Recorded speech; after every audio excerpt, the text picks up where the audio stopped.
Encontro de notáveis neste programa. Ó o Glazer aí, ó. Tudo bem, Glazer? Pô, obrigado por você ter vindo.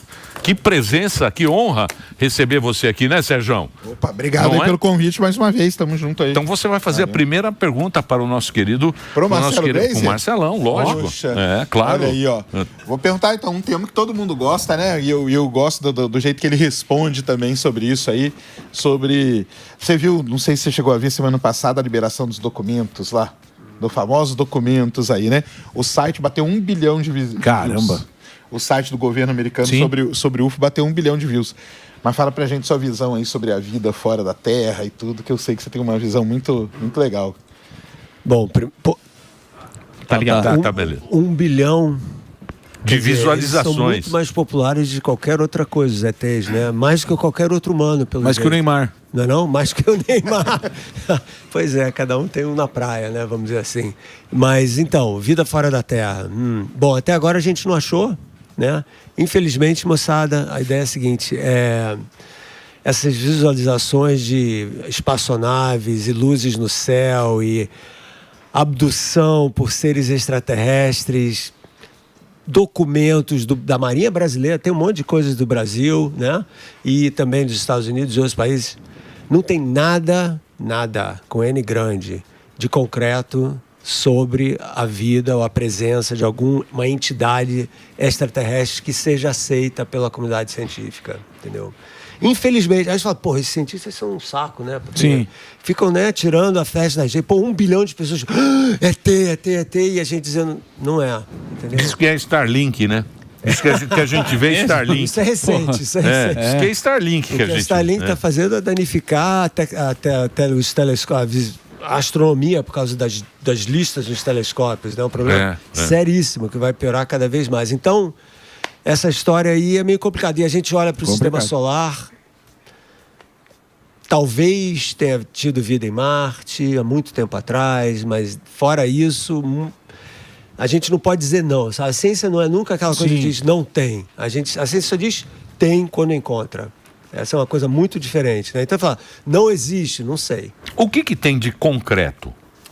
Nós. Vida na Terra. Só nós aqui. Não, mas calma lá, não tem uma bactéria, não tem um organismo vivo, uma água, nem água em Marte. Varginha. O que foi mais assim que falou para assim, poderia ser, mas não conseguiram comprovar em relação a algum organismo? Lembra da história do Bill Clinton com aquele ALH? Exatamente. Né? ALH 84001. O que é isso? O que é isso? Foi um meteorito, cara, que foi encontrado na Antártica. É uma história muito legal essa aí.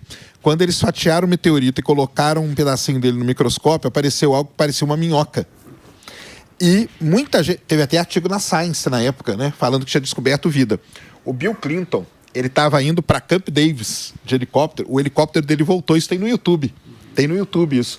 Ele volta e dá uma entrevista ali nos Jardins da Casa Branca, falando, encontramos vida em Marte, estamos voltando para Marte para explorar Marte.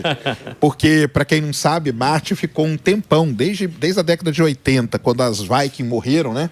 Em 81, até 96, Marte ficou sem exploração. E aí, quando o Bill Clinton vem com esse papo do meteorito e tal, aí ele mostra aquela minhoquinha lá, que é igualzinho a minhoquinha mesmo.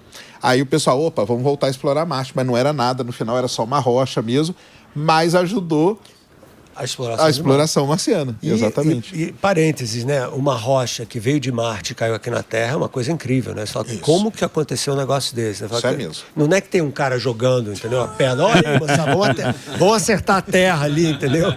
É porque quando caem os asteroides, etc., em Marte, o impacto é tão violento que levanta uma poeira, rocha, e às vezes elas escapam à gravidade de Marte e são capturadas aqui na Terra. Então tem pedra de Marte aqui na Terra. Isso mesmo. Né?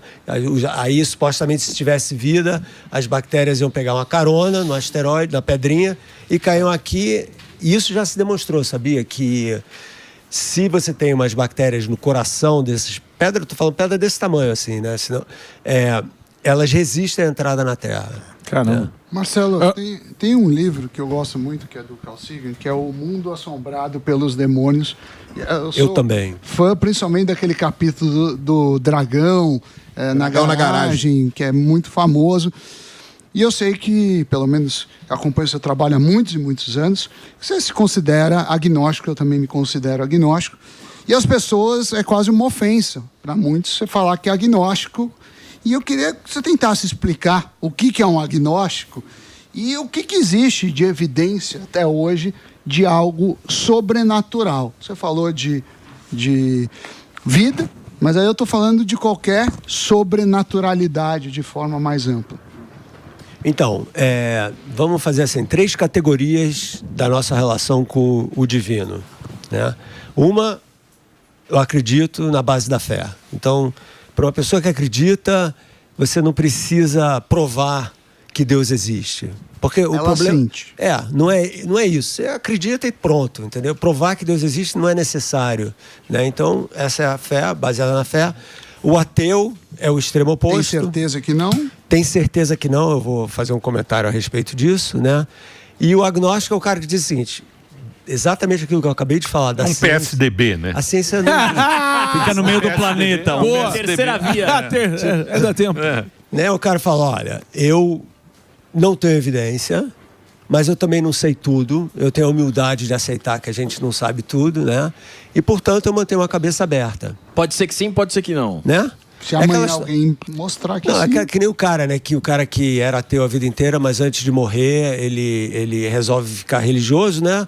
No caso que Deus exista, né? Você fala, não, eu me enganei durante a vida, agora, né? Agora que eu preciso. Se garante. Então, o que é o agnóstico? Então, essa é a abertura. O problema do ateísmo é o seguinte, eu tenho meus amigos ateus que ficam chateados quando eu falo isso. O ateísmo é o seguinte, ele diz categoricamente não existe. Mas eu acabei de falar aí, né, que você não pode dizer uma coisa que não existe, porque você não conhece tudo, né?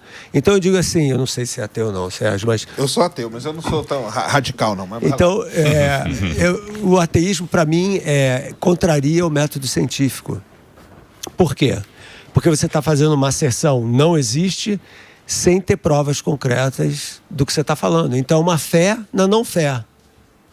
Então, para mim, é mais consistente falar, olha, aquele negócio que eles falam em espanhol, eu não creio las brujas, pero que elas hay, sabe? Tipo, eu não sei, mas vou manter a mente aberta. E também tem outras maneiras de você ser espiritual, né? Não precisa ligar com uma divindade, né? Agora, nessa mesma questão, né, do agnóstico, e falando que a gente estava conversando agora sobre vida de outros, em outros planetas, vida inteligente, no caso também, né, que tem muita gente que acredita,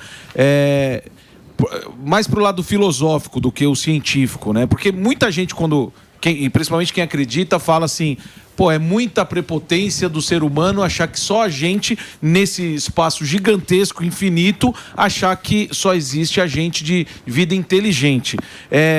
Por mais que não tenha nada, né, cientificamente comprovado e nenhuma evidência, você acha que pode existir, talvez não comprovar, mas que pode existir? A pergunta é para os dois aí, né? Eu, na minha opinião, com certeza.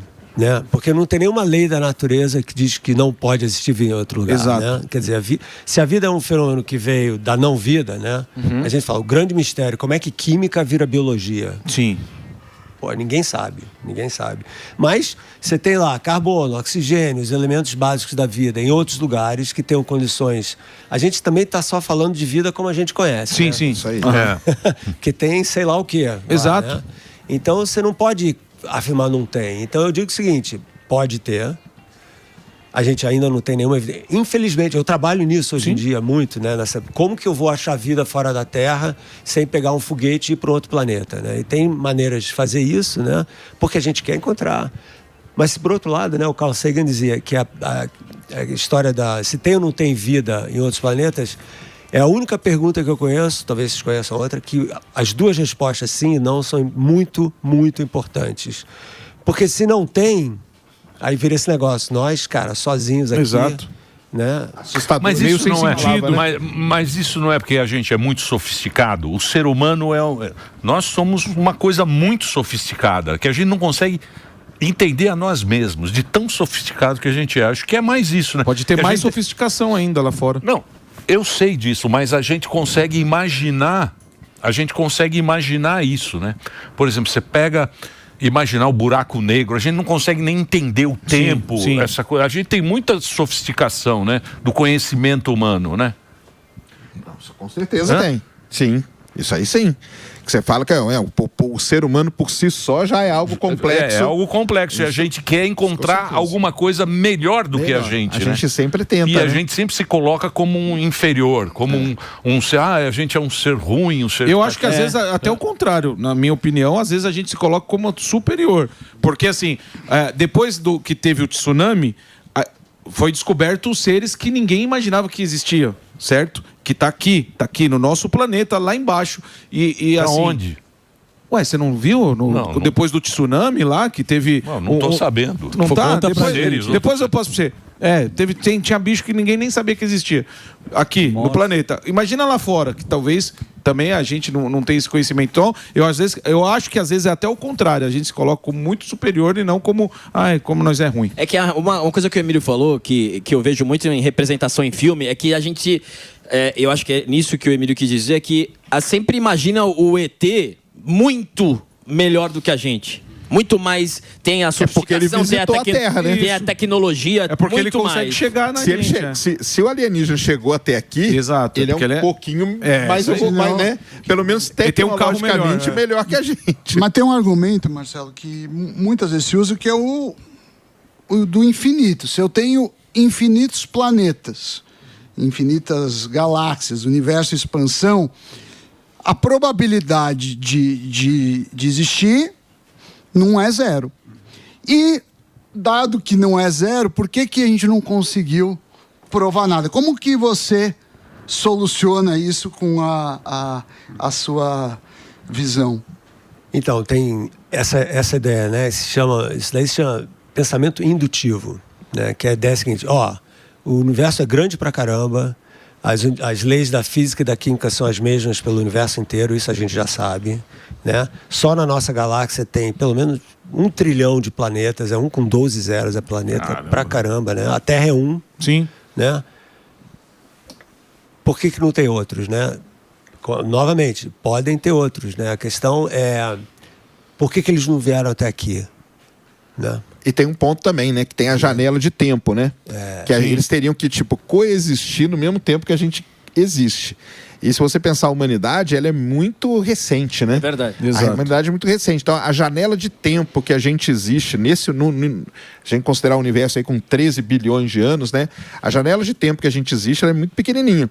E nessa janela de tempo que a gente existe, teria que coexistir uma outra civilização e a uma certa distância que dentro dessa janela ela pudesse, né, se comunicar com a gente ou chegar aqui. Então fica muito, muito difícil mesmo da gente ter todos esses parâmetros, todos eles muito bem alinhados, né, para que a gente possa pelo menos detectar. A gente fica nessa ideia de que, não, pelo tamanho do universo, eu brinco com o pessoal que fala assim, eu não acredito que exista vida inteligente, mas facilmente me refutam pela teoria dos grandes números, né? Pela lei dos grandes números. Porque é tanto planeta, é tanto estrela que muito provavelmente pode existir. Agora, o problema é coexistir na mesma janela temporal, principalmente. E eu acho que esse é o maior medo do ser humano, desculpa, de ter uma apocalipse, de acabar a sua existência, né? Quando a gente pensa em extraterrestre, assim, a gente vai ser dominado. Ou se o mundo pode acabar. Inclusive, estão falando agora, não sei se vocês viram aí, o novo fenômeno El Niño. O Super El Niño. Super El Niño agora me assusta demais. Porque vai entre 2026 e 2027 uma catástrofe assim, nunca vista na história da humanidade. É o Super El Niño, galera. Vocês já ouviram essa teoria? Cara, o Super El Niño saiu uma documentação muito boa hoje do governo, aí, de cientistas do governo, aonde vai ter, obviamente, vai ser um ano de El Niño, só que a intensidade ela ainda está incerta. A gente não sabe se ele vai ser o tal do Super El Niño ou se vai ser numa intensidade. O El Niño é o Pacífico que esquenta. Esquenta. É a temperatura temperatura e aí mudam aqui. O que muda é o seguinte, muita chuva no sul. Isso. Muita chuva no sul, que é o lance lá do Rio Grande do Sul, aquela época foi um El Niño, e muita seca na América do Sul inteira. A partir de uma certa latitude é muita seca. Então é muita seca no Nordeste, agrava seca e tudo. O que o pessoal tem falado que esse último Super El Niño que teve ali nos anos 1870, né, matou muita gente de fome. Porque foi uma seca terrível que você não conseguia cultivar nada e tal. Então, assim, mas saiu um documento hoje, tá? Vale a pena até dar uma lida, depois eu vou até dar uma divulgada nesse documento, aonde eles pegaram, fizeram os melhores modelos até o momento, e a intensidade a gente não consegue dizer, cravar que vai ser um tal do Super El Ninho. Então a gente tem que ter uma certa cautela, mas vai ter El Ninho. Alarde. Isso é uma lição de humildade, não é não? A gente se acha o máximo, né? Tava falando superior. Mas aí vem a natureza e prova que a gente não tem nenhum poder para controlar as forças da natureza, né? E a gente está vivendo um momento na nossa história de civilização em que a gente tem que acordar para isso, né? Que a gente se acha donos do mundo, né? E a pandemia já tinha dado uma rasteira, ninguém aprendeu nada. Exato. A gente ganhou da pandemia o quê? 2 guerras ridículas, né? E outras coisas. E não, então a gente tem que entender que a gente precisa respeitar essa natureza, precisa entender que esse planeta é o nosso planeta. Para voltar à sua pergunta, o problema dessas civilizações extraterrestres, primeiro é o seguinte, né? Se você olhar para a vida da Terra, a história da vida na Terra, 3 bilhões e meio de anos, no mínimo, de vida aqui, dos quais, em números arredondados, 3 bilhões só tinha bactéria. Sim. Entendeu? Então, a probabilidade de você achar vida no outro lugar, que é pequena, mas não deve ser zero, você pode ir e vai ter bactéria, o que o Sérgio estava dizendo, porque essa janela é muito grande. Agora, por outro lado, a galáxia tem 10 bilhões de anos. Exato. E é possível que uma outra civilização tenha surgido antes da gente, tipo 10 milhões de anos antes da gente, que não é nada em bilhões. Né? Então, mas pra gente estar aqui, foi a desgraça que trouxe a gente. Esse mamífero que vos fala, foram várias desgraças.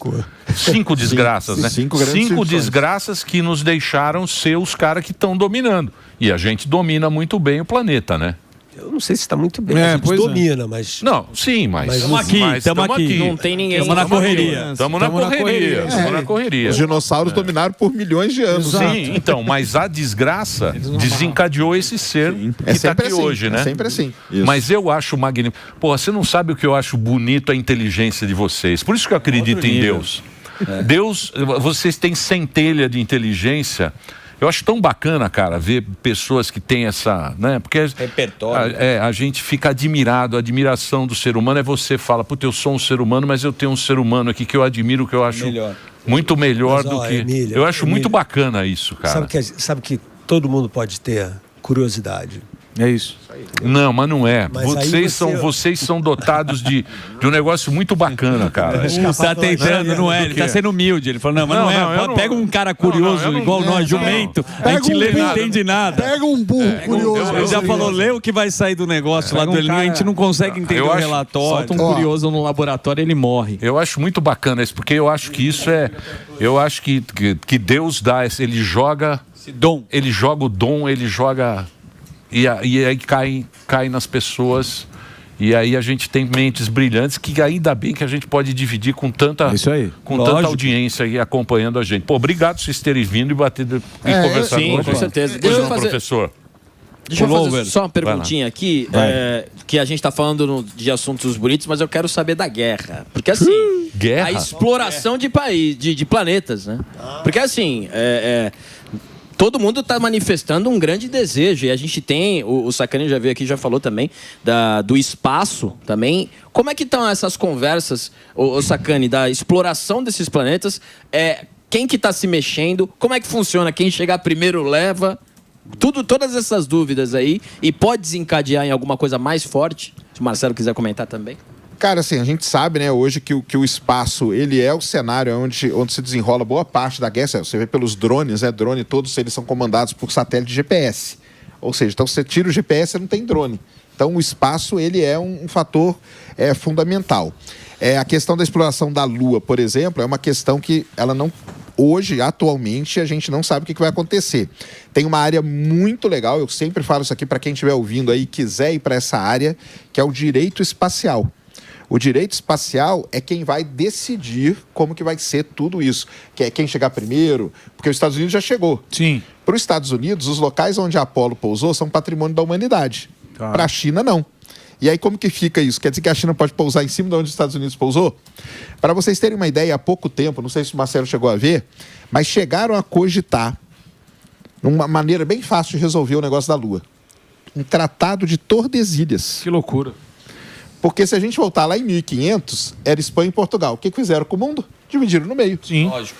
Então, é China e Estados Unidos. O que eles querem fazer? Pega a Lua e divide no meio. Metade dá para os Estados Unidos, metade dá para a China e não tem mais conversa. Isso chegou a ser cogitado Certo. com esse pessoal que discute isso. Mas, cara, esse é o problema atual mesmo. É esse. A gente não sabe como que vai se dar essa exploração, se é de quem chegar primeiro, economicamente como que vai ser, porque eles estão indo para a Lua por conta de recursos que vão ser economicamente explorados. Senão não faz o menor sentido gastar milhões e milhões, bilhões de dólares para ir para a Lua e falar, não, agora vou jogar futebol aqui. Exatamente. Vou lá para tirar que é, foto. Marcelo? O que é? Não, tá dizendo tirar foto, né? Não é isso, é mineração. Sim, sim. Terras raras. Hélio 3, que é uma outra substância super difícil de se achar aqui na Terra, de se fabricar aqui, lá tem, né? E também como ponto de apoio para ir para outros lugares mais longe, porque a gravidade da Lua é 6 vezes menor do que a da Terra, né?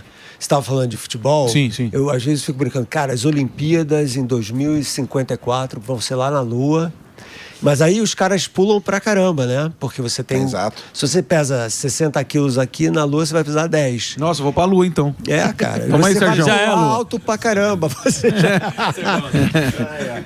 Bom, e aí o jogo de voleibol tem que ter uma rede de 15 metros de altura, né? Porque então eu fico brincando com essas ideias. O que seria uma Olimpíada lunar? Mas vocês acham que chegar um momento que já tiver todo mundo bem estabelecido, né, com a tecnologia para poder fazer tudo isso, você acha que pode haver uma guerra? Como a gente vê guerra aqui, tipo Com Ucrânia, certeza, porque a guerra que as guerras que a gente tem acompanhado, principalmente as de agora, elas são guerras por energia, cara. Exato. Por energia. E o Hélio 3 que está lá na Lua, ele vai gerar o que aqui na Terra? Energia. Então, eu acho que a guerra ela só vai simplesmente mudar de cenário. Entendeu? Ela vai mudar de cenário. Isso porque é o quê? lá que tá a energia. Essa energia é o quê? Tipo nuclear? Tipo, isso. O Hélio 3 é o elemento que vai... do espelho lá já... Não. O Hélio 3 é o elemento que vai fazer com que seja possível a fusão nuclear aqui na Terra. Então, mas aquela que tentaram do espelho lá na Califórnia já desmontaram, né? Já, matou os bichos. E não deu certo. O que matou de bicho. E disse que também a eólica cara, também. A eólica ela é terrível. Muita gente fala de muita energia eólica, mas a eólica, cara, ela tem mudado rotas de migração. Putz. Então, mas não deu certo, né? E aí, olha só que interessante. Muda a rota de migração. Qual que é o problema disso? Dá um problema climático. Porque o pássaro, ele poliniza. Sim. E às vezes está tendo floresta onde não era para ter floresta. Que loucura. E lugar que tinha floresta agora não está tendo mais. Então ele a tal da energia é o que a gente fala é o seguinte, cara. A única energia limpa mesmo é a fusão. Aí, ó. Que ela não gera resíduo, ela não gera... Deu problema, você vai lá e puxa da tomada do reator. Sim. Todas as outras, elas têm algum tipo de problema. Em menor ou maior escala, elas têm problema. Por isso que tem essa batalha para ir para a Lua, atrás do Hélio 3, agora atrás de terras raras, porque a Lua tem um tipo de terreno lá que só tem terras raras. Sim. E é isso. Então, assim, as guerras que a gente tem na Terra são por energia... Vai continuar sendo. Eu vi você falando também de questão de energia, falando, por que no Saara não coloca um monte de placa, né? E eu vi você falando que... E também é justamente isso. Acaba com o planeta, cara. Explica pra turma aí que não cara, viu isso aí, porque eu achei muito interessante você falar. Pouca gente sabe que o deserto do Saara, ele influencia diretamente a Amazônia. Ele traz, durante o ano, 22 mil toneladas de poeira do Saara vem pra Amazônia. Aí você fala assim, mas e daí? Pra quê? Ela traz um negócio chamado fosfato.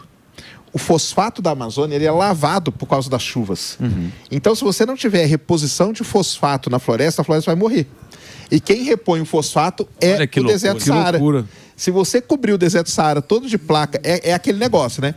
Você cobre todo de placa solar. Você resolve um problema, mas cria vários outros. Que você não sabe o problema de criar outros problemas. Qual é a eólica que você está falando? Exatamente. Você vai criar problemas que você... Exato. Teoria do caos. Efeito borboleta. Exatamente. Que é o que falam do ecossistema, né? Exato. Que é o que você está falando. Mas você acha que está indo para... Mas vai durar mais um tempo. Acho que... Até a gente morrer... Até a gente morrer tá tranquilo, né? Até 2 gerações. Depois... Não estão muito novos. Depois Aí eles que lute. Cada um com o seu problema. A Paulinha perguntou aqui do multiverso, Marcelo. Multiverso. Aí é a área dele aqui, ó. O multiverso existe, até onde eu sei, do ponto de vista teórico, existe do ponto de vista matemático. Mas até então, nada comprovado, até o limite da minha ignorância. Eu queria a sua visão do multiverso. Ele só existe no limite teórico e matemático, essa é a minha visão. É uma ideia, assim, ultra extravagante, abstrata, sabe, que a gente não precisa dela. Quer dizer, eu acho que... E o pior disso é o seguinte, multiverso é a ideia de que existem outros universos fora o nosso, né? Tipo do lado, que nem bolha de sabão, entendeu? Tem uma, tem outro, tem outro, tem outro. Aí em cada um deles você pode ter leis da natureza diferentes, né? Então a gente está no universo que deu sorte, que pode ter vida aqui, em outros pode não ter. E o problema disso tudo é que a gente nunca vai saber. E é aquele negócio que eu falei da ciência. Ciência não fala o que não tem, só o que tem. Mas como é que a gente vai saber se tem, se a gente não consegue enxergar? Porque eles estão fora do que a gente chama de horizonte cósmico, que é a distância que a luz viaja nos 13,8 bilhões de anos de vida do universo. Então, é que nem a gente saber o que tem. Imagina, você está 10 mil anos atrás, você olha, vai na praia, você vê o horizonte, o sol toca no mar, você fala, é o fim da Terra. Porque você não vê além daquilo. Exato. Né? E mais ou menos essa que é a ideia. Só que em vez de ser o fim do mar ali, é o fim do que a gente pode ver do universo. Então, além daquilo, a gente não pode ir. E a gente nunca vai saber. Então, eu não sei se é física, se é metafísica, entendeu? Vira uma coisa muito abstrata. E as teorias que suportam isso, com exceção de uma, mas deixa pra lá, elas são muito... Elas não estão recebendo nenhum respaldo. Um skyhook. Mas então tá difícil. Eu só vou fazer um break agora. Só um segundinho, eu vou fazer um break agora pra nossa rede. O papo tá muito bom aqui, hein? Hã? Hein, Dedê? Como é gostoso. Outro nível, né? Outro programa, né? Que coisa, hein? Podia ter sempre. Glazer Oficial você pode seguir também, que é o nosso convidado de hoje, que tá aqui, é o Marcelo. Glazer Oficial com 2 Fs, tá legal? E o Space Today, que é do nosso querido Serjão. Vou fazer o break agora pra rede de rádio, mas a gente continua nas plataformas. É isso, vai lá. É isso aí. Continuando no que você... Eu converso hoje... Capitão Planeta tá impossível. Baleia show. Tem que... Pra conversar com mentes brilhantes, só outra, né? Porque vocês estão um pouquinho abaixo. Mas continuando Vai Planeta. que você... Ô, Baleia. O cabeça de planeta aí tá falando outro. Faz a pergunta rápida. Vai lá. Deixa eu falar, então. Ele tá tentando. Tô tentando, mas você vê, os Faustão aqui não deixa, né, falar. Agora, continuando nisso que você falou, de antigamente o pessoal via, né, além, não enxergava além do horizonte e falava, não existe mais nada lá. E agora há pouco você falou, a gente não consegue enxergar além também se tem um multiverso ou não. Você acha que não chega um momento, você acredita que possa chegar um momento que possa enxergar? Porque lá atrás, quem não enxergava e não conseguia ir além para enxergar o horizonte, achava que não tinha nada e tem. E chegou uma hora que eu acho que as pessoas lá atrás devem ter falado, nunca vamos descobrir nada além dali, né? Você acha que vai chegar um momento que possa encontrar esse meio termo e enxergar além de outro multiverso ou não? Não, porque... Você até pegou meio pesado. Bom, basicamente porque o universo supostamente ele é infinito. Sim. Em todas as direções, né? Então... A luz vai indo, você vai podendo ver mais longe. É como se a Terra estivesse crescendo, assim, né? Sim. Você vai vendo mais longe, mas você nunca consegue ver além daquela linha, entendeu? Nunca vai poder ver além daquela linha. E esses outros universos, eles não estão, tipo, um monte de bolas de golfe no gramado, assim. Tem um universo aqui, tem outro ali. Não é bem assim. Então, é muito pouco provável. Por exemplo, pessoas achavam, se existe esses outros universos, podia ter tido uma colisão no passado. Tá. E essa colisão poderia ter balançado o nosso universo, causado algum efeito que a gente pudesse ver aqui, né? Isso aí, há um tempo atrás se propôs isso, e também não se viu. Se procurou por essa informação e tal no universo e não se achou. Então, eu acho muito pouco provável que a gente consiga olhar além do que a gente pode olhar. Ninguém viaja mais rápido que a velocidade da luz, então... A menos que tenha um túnel de buraco... Como é que é? Buraco de minhoca? Buraco de minhoca. O que você acha, Serjão? Não, cara, é isso mesmo. O que o pessoal propõe, né? É não a gente ver um outro universo, mas ver o efeito desse outro universo no nosso, né? Então, em algumas medições que a gente tem uma medição muito famosa que é a radiação cósmica de fundo, né? E tem pesquisadores que falam que ali, se você procurar bem, você vai achar pontos onde o universo está tocando no outro, né? Mas nada disso nunca ficou O comprovado. lance da Marvel, então, seria colocando em filme o que seria umas teorias. Não, ela pega a parte teórica, né? Porque a parte teórica realmente já está bem desenvolvida, né? Podemos dizer. E aí, em cima dessa parte teórica, ela entra com toda a ficção. Sim, sim. Tem um livro... Ô, Sérgio, deixa eu só dar uma participada também. A gente for cabeça de meteoro agora, vai lá. A gente fala de tecnologia e na maioria das vezes que a gente fala de tecnologia ou estudo científico, a gente sempre pega carona no de fora, outros países e coisas do tipo. Núcleos de tecnologia no Brasil. Sei que esse final de semana acho que você vai estar em Blumenau, alguma coisa, e eles estão desenvolvendo bastante coisa por lá. Esses postos no Brasil, e como é que tá isso? Estão se desenvolvendo mesmo ou ainda é muito pequeno, não dá para dar uma credibilidade gigantesca? Cara, dá sim. A gente tem vários pontos, né? A gente tem aqui na Unicamp, atrás da Unicamp tem o Sirius, que é um acelerador de partículas sensacional. Ligado a ele vai ter um laboratório de nível 4, primeiro do Brasil. Caramba. Vai ser o único lugar do mundo que você vai ter um laboratório de nível 4 de biologia, que estuda aí os vírus e tal, ligado, conectado a um acelerador de partículas. A gente tem várias universidades no Brasil, a UFRJ tem a COP, que é o parque tecnológico deles ali. A Federal da Bahia tem um parque tecnológico maravilhoso também. Então lógico que a gente queria que isso fosse muito mais em todo o país. Sim. Não é, mas a gente tem pontos aí onde é feito muita pesquisa de ponta no Brasil. O Brasil é bom nisso, Marcelo? É bom? O Brasil é bom nisso, mas a pergunta dele é mais complicada, porque não é só o que está acontecendo dentro das universidades, é a aplicação prática dessas teorias e descobertas para o mercado tecnológico. Então, se você entrar na casa de vocês todos aí, não vai ter uma marca brasileira de um aparelho de televisão, geladeira, Verdade. carro, GPS, relógio. Esse é o problema, como transformar todo esse conhecimento que a gente tem em algo aplicado. É a diferença que a gente fala da ciência pura e tal, que o Brasil é muito bom, e a ciência aplicada. Mas os caras vão embora, né? Sim. Vai tudo para os Estados Unidos. Tem uma fuga de mente muito grande, não só para os Estados Unidos, para vários países hoje, né? Tem muitos indo para a China e tudo mais, né?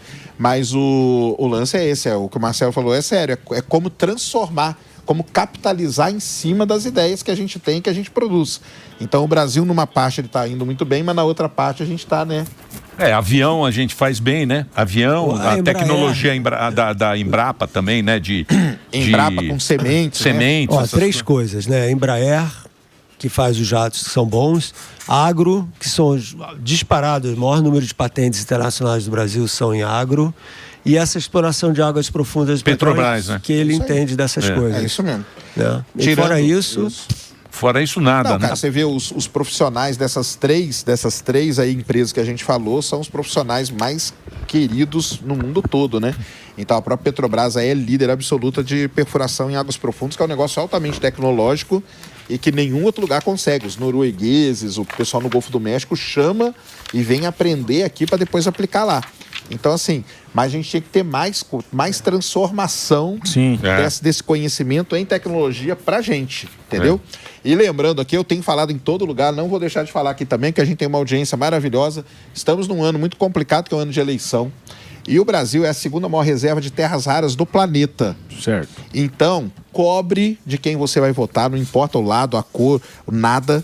Mas cobre de quem você... Mas não tá com o chinês lá? Se a pessoa... Não tá com o chinês, é a maior, mas nós Eles somos a segunda maior. não, eu digo lá no Amazonas, lá, não tá lá? É aqui em Minas Gerais. Ah, em aqui Minas? Gerais. Então, Boa. assim, é um momento muito bom pra gente fazer isso que o Marcelo tá falando. Pegar tudo isso e transformar em algo pra nós mesmos. Independente. Não tem mais eu tenho uma pergunta. Pois não, professor. Tem Os agnósticos. Os agnósticos estão de Os volta. agnósticos. Da Copa pra trocar. Os agnósticos. Você vai perguntar se tem figurinha. Outro livro que eu gosto muito é do Daniel Dennett, que é A Perigosa Ideia de Darwin. Isso me vem a perguntar o seguinte, Marcelo. Hoje tem uma necessidade de ter teoria para tudo. E ele chama, né, da falácia do gancho no céu, né, do skyhook. Você vê isso, as pessoas saem, não sei se é conspiração ou se é a facilidade de ter um canal, que começam a arrumar um monte de teoria. Grande parte delas você nunca vai conseguir provar nada e fica aí, não tanto cientistas, mas a comunidade andando com argumentos tautológicos. Pergunta longa.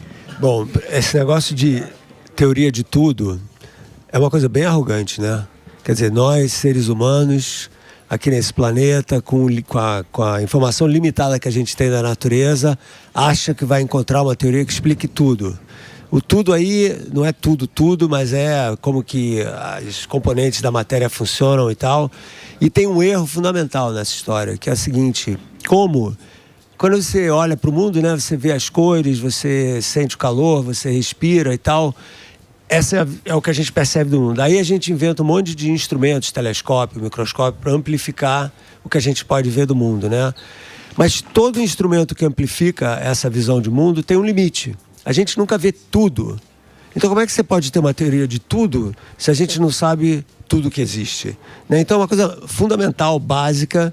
Então o que a gente pode fazer é ter uma teoria que organize o nosso conhecimento de uma forma mais unificada possível, mas chamar de teoria de tudo é incorreto, porque sempre depois da manhã um cara descobre alguma outra coisa e não está na teoria de tudo, aí você tem que emendar a teoria. É que nem Constituição, né? Vai ter uma emenda, porque uma Constituição nunca é teoria de tudo, porque as coisas vão acontecendo. Então, esse tipo de esperança, para mim, é querer transformar a ciência numa coisa meio divina, né? De achar que sabe tudo, e é meio furada. Você sabe que eu vi outro dia, viu, Sérgio?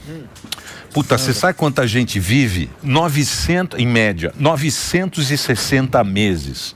É bem pouco, né? É pouco. Se você pensar, eu tava pensando, porra, o cara tava vendendo um apartamento outro dia em 200 meses. Eu falei, porra, esse cara já viveu. Tamo lá, meu. Pra comprar um apartamento, foi pagando apartamento. Hein? Não Boa é? parte da vida pagando apartamento. É muito pouco. É muito pouco, né? É muito pouco. É muito pouco. Cara, é aquilo, né, cara? O ser humano, ele vive muito pouco. A ciência é uma coisa que às vezes demora, né? Muitos achados científicos demoram, e os saltos tecnológicos também são coisas que demoram. Então, talvez um ser humano, durante a sua vida, ele experimente talvez 2, 3 grandes saltos de tecnologia, né? E o que o Marcelo falou, né? E a gente quer, de algum jeito, encontrar algo que explique tudo, né? Só que a gente vive não é nada, né, cara? Um ser humano que vive 100 anos, né? Que é muito pouco, 96 anos, 95, é muito pouco dentro dessa história toda, cara. Então, como que a gente pode, né? Esse é o grande... Eu tenho um amigo meu que fala um negócio muito engraçado. Ele fala assim: nós nunca estamos na véspera de uma grande coisa. Vocês sempre falam que é uma coisa para daqui 10 mil anos, para daqui 50 mil anos, e nós nunca estamos na véspera, né? Nunca vê, né? A gente nunca vê acontecer. Mas a tecnologia envelhece muito rápido também, né? E agora, por exemplo, você pega disquete, fax. Exato. Quando saiu o fax... Fax hoje em dia é um negócio. Quando saiu o fax, eu falei, nossa, que coisa maravilhosa que você põe botar o telefone. Lembra disso? Você lembra disso? E agora, hoje em dia, envelhece muito rápido. Envelhece muito rápido, mas aí que tá, nós, né, estamos vivendo nesse momento que nós estamos experimentando um grande salto tecnológico. Sim. Era isso que estava faltando falar aqui. Fala aí, vai. É um grande salto tecnológico que a gente está experimentando nesse momento da nossa vida. Algo que talvez quem nascer daqui 10, 20 anos não vai passar por esse momento que a gente está passando. Da inteligência artificial. Da inteligência artificial e de tudo isso até que você falou, né? Robótica. Você pega disquete, robótica e tudo. Nós estamos nesse momento de experimentar esse salto tecnológico. Isso é incrível pra gente, né? Mas só se o El Ninho deixar, né? Como você bem falou. Que aí você não... Aguardem. Super. Que aí então, mas aí tem um negócio, só pra finalizar aqui. Tudo isso e a dependência que a gente tem da tecnologia faz com que a gente seja uma civilização muito sensível. Então, qualquer pequena coisinha, uma grande explosão solar que abale o satélite GPS, acaba com a nossa vida. Entendeu? Sai daqui agora sem um GPS. Sim. Entendeu? Aí isso começa, então, a civilização, à medida que ela vai ficando cada vez mais desenvolvida, mais tecnológica, a gente vai chegando a um ponto que a gente fica muito sensível. O Frank Drake, né, grande físico, né, ele falava que a civilização ela vai evoluindo tecnologicamente até um ponto que ela se autodestrói. Ah, sim. Tem que falar alguma coisa aí. O curso. Só para divulgar. Começa com o seu, vai lá. Não, é só falar que essa O que eles estão falando? Visão assim, ó, falando de urso. O urso. Eu falei, mas o que é o... Que urso? que é o urso? O urso. Não, eu vou falar, mas tem... É o durso. Essa visão aí do Frank Drake é bem Guerra Fria, né? A ideia de que uma civilização que chega a um nível muito sofisticado se autodestrói. Se autodestrói. Então a gente tem que ser mais esperto do que isso, né? Esse é que é o momento. É isso mesmo. Estamos nesse momento. E o curso? Cara, é o seguinte, eu tenho meu curso de astronomia, O Marcelo já até participou lá comigo e tal. É muito legal. Eu estou com matrículas abertas, então entre lá na academyspace.com.br. Tem um cupom pro Pânico que nós estamos dando 100, é um curso que dura 18 meses. Boa. Nós estamos dando R$100 agora de desconto para quem vier do Pânico. Então, olha lá, academyspace.com.br/Pânico. Entre lá agora e vem estudar astronomia, porque é uma ciência muito legal, não é, Marcelo? A gente está sempre querendo olhar para o céu para entender o que está acontecendo aqui na Terra. É isso aí. Boa. Marcelo, muito obrigado Show. por você ter vindo. Você não sabe a alegria que a gente fica aqui de bom receber demais. É um você. privilégio. As mentes brilhantes aqui que vêm dividir com a nossa audiência esse papo tão bacana. Obrigado por você ter vindo, Prazer. cara. Aliás, eu tenho um livro chamado Mentes Brilhantes Não Pensam Igual. É isso aí. É isso aí. Pensem nisso.